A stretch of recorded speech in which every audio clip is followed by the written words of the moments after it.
नमस्कार, मिहिर्स किचनमध्ये तुमचं स्वागत आहे। आज आपण पूड चटणी किंवा पोळी करणार आहोत।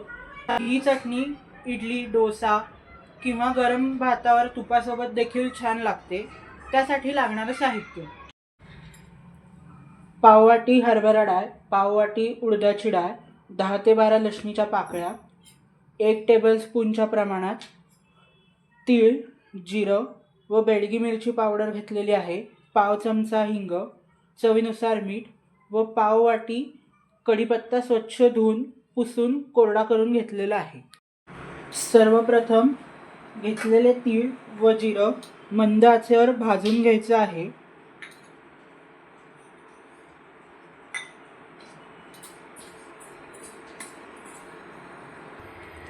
तीळ व जिरं खमंग भाजून झालेलं आहे। एका ताटलीत काढून घेऊ।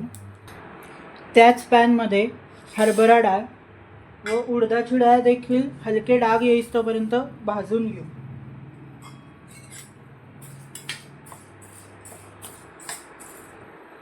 उडदाची डाळ व हरभऱ्याची डाळ खमंग भाजून झालेली आहे।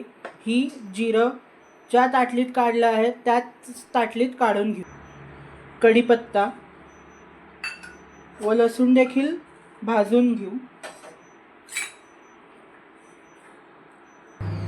कढीपत्ता कुरकुरीत झालेला आहे। गॅस बंद करून हा देखील डाळींवर काढून घेऊ। हे मिश्रण गरम असतानाच याच्यावर बेडगी मिरची, हिंग व मीठ काढून घ्यायचं आहे व पूर्णपणे थंड होऊन द्यायचं आहे। हे मिश्रण पूर्णपणे थंड झालेलं आहे। मिक्सरमधनं पल्स मोडवर हलकं रवाळ दळून घेऊ।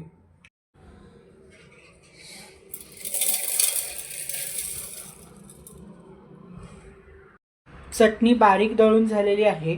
एका ताटलीत पसरून ठेवू व पूर्णपणे गार झाल्यावर एका काचेच्या बरणीत ठेवून देऊ। गार झाल्यानंतर मी चटणी एका स्वच्छ कोरड्या डब्यात काढून घेतलेली आहे।